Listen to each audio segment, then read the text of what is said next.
Sana may sports car ako. Yung red.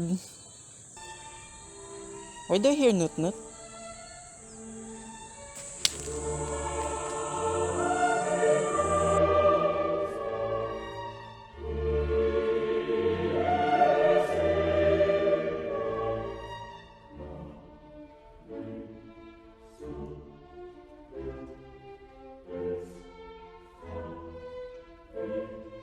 So hello guys, welcome back to my channel, and yes, sports car na red is finally on my channel, but not what you think. In the Vette commercial, that was a Ferrari 360 Spider Modena. Sports car! Yung red! So before we continue with the review, I would like to thank the owner so much for allowing me to drive this 2012 Chevrolet Corvette C6 Grand Sport. And also this review serves as my 100th car review, so what an honor. I wanted this review to be your special car, not just any normal car, no offense. What an honor, and I can't believe I'm gonna drive this thing later on. And if you're here from a Corvette C7 Stingray walk-around review, this is the one I mentioned, this is that special car. And also from that review, I said, this is the best Corvette in my opinion, hands down. There will be a C8 walk-around review coming soon. That was actually supposed to be first, but of course, since I'm here already, let's start with this. So, being the Grand Sport, this replaced the Z51 performance package of the C6 at that time. So, this is kind of like a Corvette Z Light edition, if that makes sense. And also easily at the front, one of the most recognizable sports cars. And remember, from my C7 review, this is the only Chevrolets that have a different badge. What can I say about this Corvette C6? Sexy as. And also like yung sports car na red, the Ferrari 360 in the Vette commercial, this has clear headlights, it's body colored as well inside, and as you can see, ground clearance is nearly non-existent. The official figure, it says on Google, 5.4 inches. I kinda don't believe that. So this is more or less the same as the C7 itself. So let's put it at 127 millimeters. But if you can see, it is really low. A hood scoop here to suck air in to cool the engine down. And what's nice with this C6, there's just like enough curves here. And also, yes, you have a long hood. Yeah, there's not much character lines here and there, but also being the Grand Sport, you have a Z06 body kit. It gives it a wide body stance, as you can see. It's even wider than the 911 GT RS. Also, the link of that will be in the description down below. Same owner as well. And I might compare that because this is a track-oriented version of the Corvette C6. So let's see how this performs. So here at the rear of the Chevrolet Corvette Grand Sport, along with the Skyline that I said during my R34 GTT review, this is probably one of the sexiest rear in any car ever. But I mean, there's just something that I like with these four taillights. And like every Top Gear test, it is, yeah, I understand now the plastic thing. Also, you have a little gurney flap here. I remember this is also from the Z06. And speaking of Z06, everything is from the Z06. The wheels, the suspension, the wider track, so on and so forth. What's not stock though is this. You have a Borla exhaust. Also here at the rear, you have a more bubbly roof now compared to the C7. And then on the side profile, instantly one of the most recognizable sports cars, sexy AF. And there's also a Grand Sport emblem on each side. And then there are also gills for cooling the brakes. Two in front and then one here in the rear. The lights light up when you unlock the car. Unlike the C7 now, the boot space of this is massive. It's 674 liters, which is around almost 200 more than the C7 itself. And I want to see if this has soft close. Oh, it does. Okay, like the C7, this has soft close. So yeah, what else can I say about the exterior of this Chevrolet Corvette Grand Sport? I really want to drive it immediately, but before that I have to show you the interior. So this is the interior of the Chevrolet Corvette C6 Grand Sport. You see it really low in this car. And then shut the door.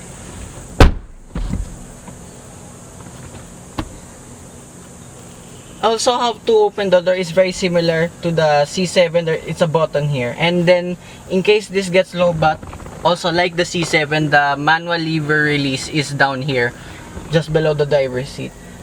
But correct me if I'm wrong, this sounds way better than the C7. And also, like every other Corvette, you can detach the roof and put it in the boot. But for obvious reasons, I will not be able to demo that. And then the visors here are pretty big. You also have a vanity mirror with lights here. And anyway, of course, being a Corvette, oh, they don't? What? I was expecting this to extend like the C7. Or no, okay, they don't extend whatsoever. Also, the sun visor is thin and it's just fabric. Anyway, okay, quality here in the interior, surprisingly really good. Not much plastics here whatsoever. Yes, in the door card, I mean, simple design only. And there's small cubby spaces, and then you have window switches here. Also, I love where the block buttons are. They're just right here on the side. It's really high as well. And then here, the left side of the dashboard, it's also soft pads. And then you have your buttons for your fuel filler cap and the boot release. And then to open the hood is actually all the way under there, like the C7. This specific Grand Sport is also nearly like brand new. It only has 4,000 miles on it. Yes, this is an imported car, and as you can tell, there are US reflectors in front and behind. And as well, this is a 3LT or 4LT package, one of the top of the line versions of the Grand Sport. But I think this is a 3LT because what I remember and recall from my stock knowledge, the 4LT has sport bucket seats. These were more towards the comfort side. And then weirdly enough, beside the digital cluster, you have 5 blank buttons. Okay, and then on the right side, there are a lot of buttons. That's for your monochromatic display here down below the analog speedometer and tachometer. This is really special to sit in. I've never expected to drive a Corvette. Just seeing the tachometer, speedometer in every Top Gear review, it kind of throws back. I'm not having so much nostalgia. Anyway, also steering wheel, kind of big, kind of like a subcompact sedan, but for some reason, touching it kind of feels like the right size only. And then you have paddle shifters here. This is the weird thing. Thanks, Kyle Young. To shift down, of course, you can use either paddle, and then to shift up a gear, you have to push it. That is a very, very weird feature. Left side of the steering wheel, there's no buttons whatsoever. At least they didn't try to make a blank button like whatsoever. And then on the right side, you have adjustments for your volume, and then 1 to 6 button. I had no idea what that is. Maybe it's for your radio setup here. Here in the center console, I cannot tell if this is real carbon fiber or gloss black with some design etched into it, but it does give it a nice look. I take this over gloss black any day. Simple radio here, and then you have an ashtray, a 12 cigarette lighter, and then 2 cup holders. A Coke can definitely fit in here. I'm not gonna do my water jug test in this car. And then look at this handbrake.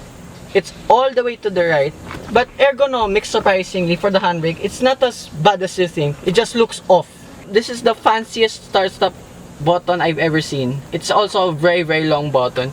And then gear lever, there's leather here. The manual mode has to be activated here.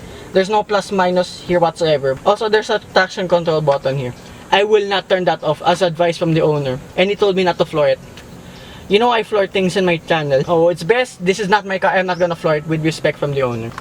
The center console box is okay, a lot bigger than the C7. I mean, it's just as deep. You only can fit a phone here, and then you have a 12-volt socket, but it is way longer than the C7 Stingray. And then seats, they're leather as well. I am really sorry, sir, that I'm wearing jeans, that I'm not supposed to wear jeans in this kind of car. Anyway, but sitting here, okay, it's no Formula 1 car, but you're really seated so far in the floor. I think this is just as low as the 911 GT3. And then what else? Glove box. Okay, pretty decent for a sports car. Also, you have a Corvette embossment here on the passenger side. Rear view mirror. Visibility, okay, the rear could be an issue, but there's the use of side mirrors anyway. And also the side view mirrors are really long. So let's see how the wind noise performs later. I can drive this way longer than I expected. Thank you, sir. I just found out when I was doing my shots for the boot, there's tethering points behind the seats, but there's also a Corvette badge there. That is actually really, really cool. This part here is red, and you can see the Corvette logo. Oh, I remember now. The 4LT has competition seats like the C7. But hence, this being the 3LT model, you only get comfort style leather seats, at least. And also, like I said earlier, you can detach the roof from here. Just simply pull these levers up and then simply put it away. Whoops. So that's about here in the interior of the Chevrolet Corvette Grand Sport. I'll show you the engine.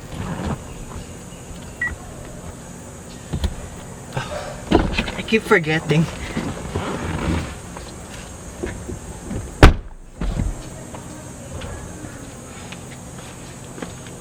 Okay, I just found out for the driver's side, that's where you open the door. But for the passenger side, it's right above here.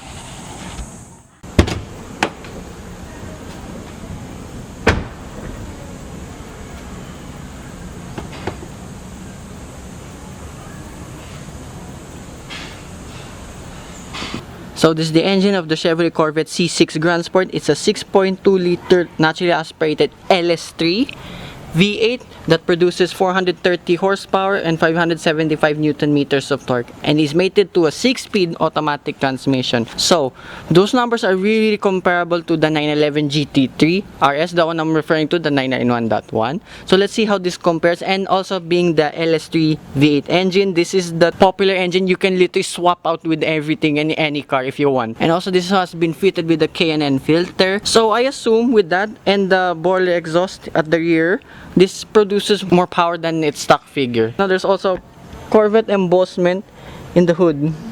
I'm not sure if the C7 has that. And also, like the C7, the hood still looks like a Decepticon. So yeah, let's hear the exhaust. Oh, great.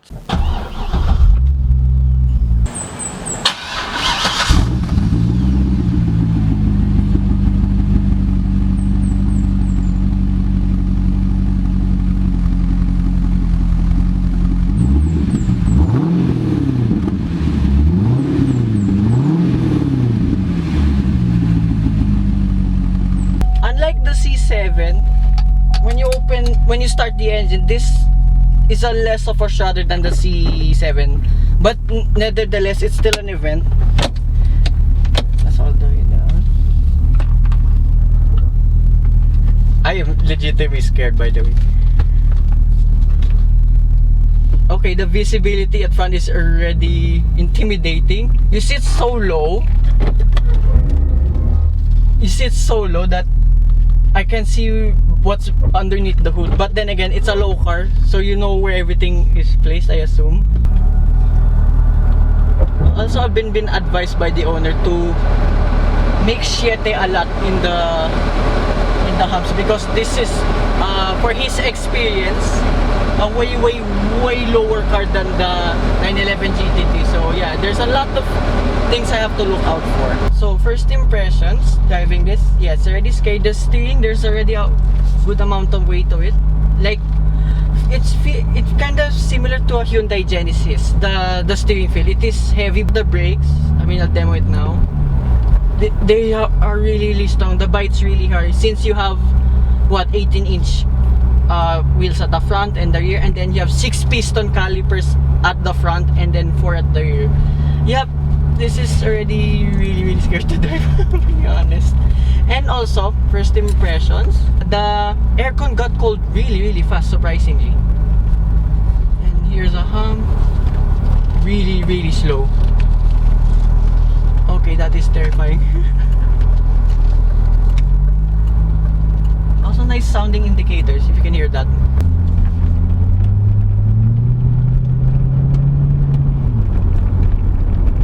Okay, first impressions. Okay, I just floored it. I'm just in automatic mode, D mode. But how it puts its power down, it's not like GTT RS, like you will get sucked back at your seat. I mean, this one does too, but it's more gentle on its power, since it's just a regular automatic transmission. I think I just scraped a little bit of her. Sorry, sir. I mean, there's nothing I can do. It is really low. But I can see immediately driving this, it's way more civilized. And yes, I've been driving here like with the GTT RS. This is way more comfortable to drive, surprisingly. You have the Z06 suspension, brakes, and so on and so forth. But look, over bumps, excuse the humps, look, Yeah, you can feel a bit of the suspension, but it's no means an uncomfortable car, surprisingly. I understand why this is a little bit of his daily as well.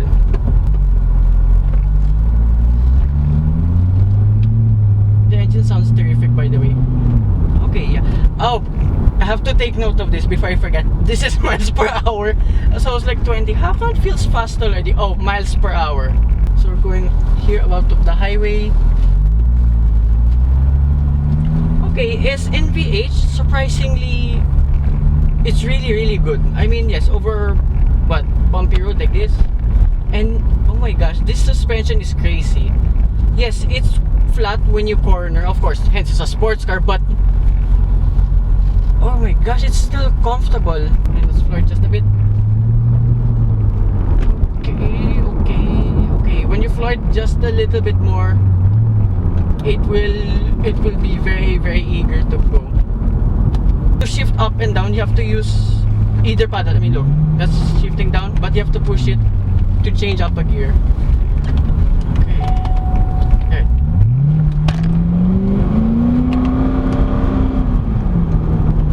No, I'm not gonna floor this thing totally. It's creepy. And of course, I left the traction control on for obvious reasons, because this is really terrifying to drive. And also, when you turn the traction control off, according to the owner, this is kinda tail happy. So yes, I'm really way more intimidated now driving this thing. But yeah, comparing to the 911 GTE RS, so I keep comparing that because I have no other sports car to compare it to. The Genesis Coupe, okay, so I can kinda compare that as well, but this is just in another league of its own.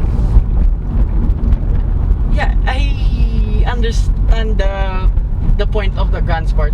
Yes, it won't be as fast on a track or in a straight line as a 911 GTE RS, but for the better daily, this is more civilized. It's like a GT. I mean, it is technically a GT car.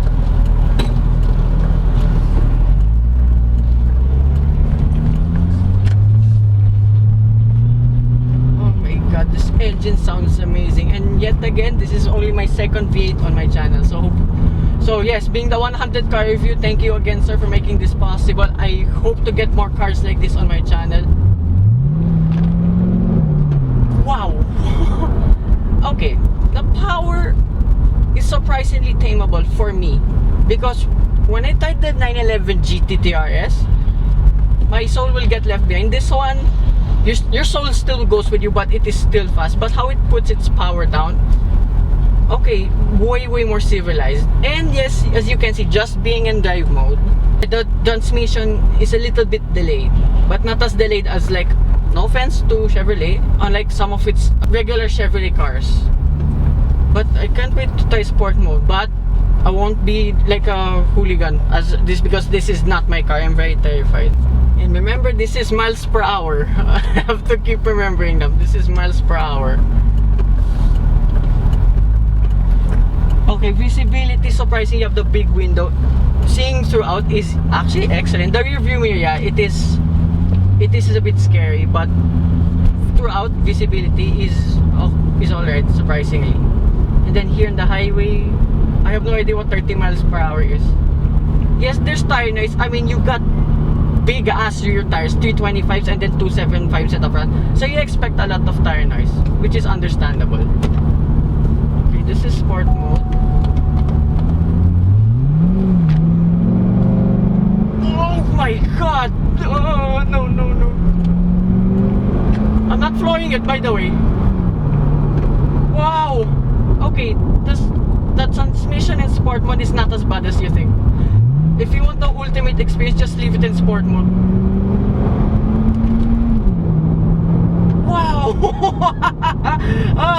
Mama! This is so scary! Whee! Okay, horn sounds very American. And then here, rougher patch of road. Yeah, you expect a lot of tire noise for sports cars like this. I mean, it's a sports car. I'm speechless. It's scary. And the exhaust, the Borla exhaust, is not as loud as like what? Some Mustangs that have tuned exhaust, but this one sounds really, really meaty. And also here, just what? Commonwealth.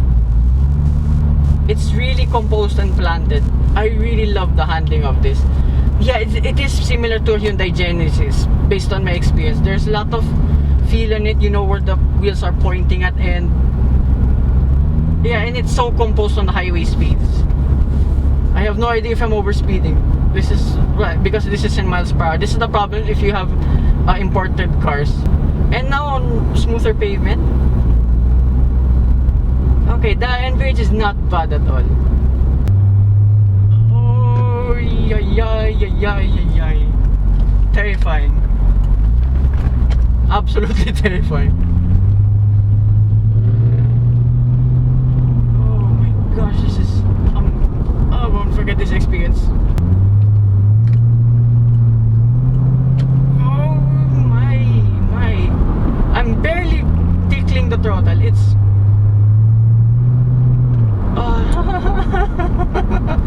this is such an enjoyable experience.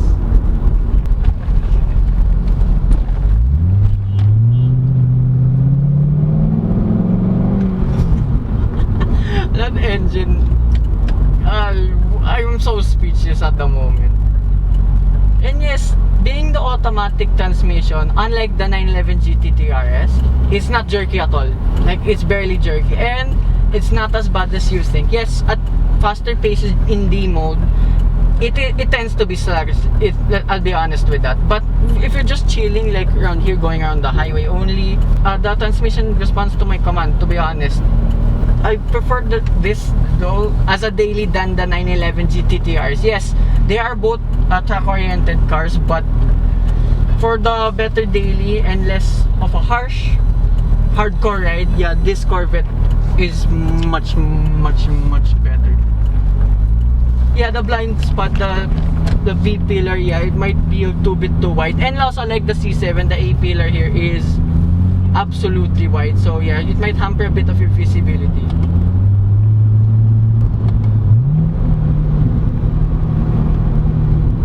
And this brakes, I can't believe I'm saying this, it's comparable to the GT3. This is probably one of the best brake feels I've ever tried so far.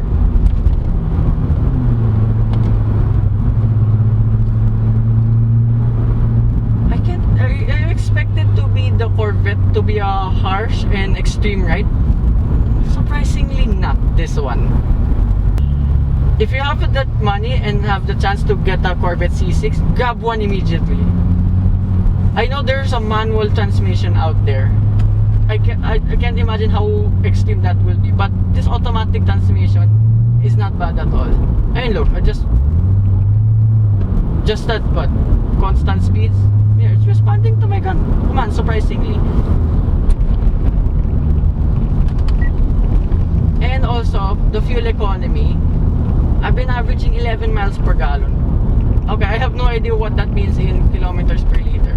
But what I can say is, it's less thirsty than the Ford F-150 Raptor V8. That's the only thing I can compare, because that has a V8 as well.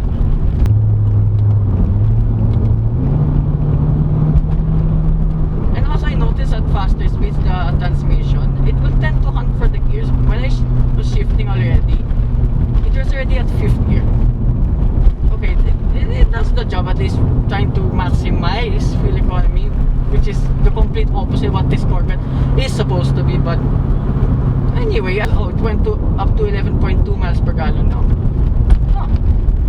Usually when I test cars out on my channel, they tend to decrease quite a lot when I drive it, but not this one.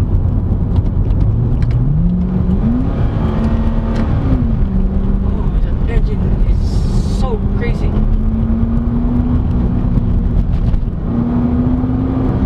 Okay.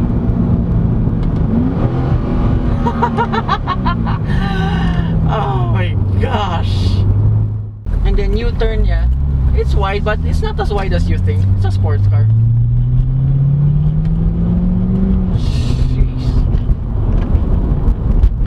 Now here at side street, going back, yeah, you have to be so alert to drive this thing. I think it's way wider than the 911 GT3 GT3 RS, which is no surprise at all. And then here, way rougher roads now. Yeah, I mean, you could look, I'm jittering here and there, but it's not as harsh like the GT3 RS.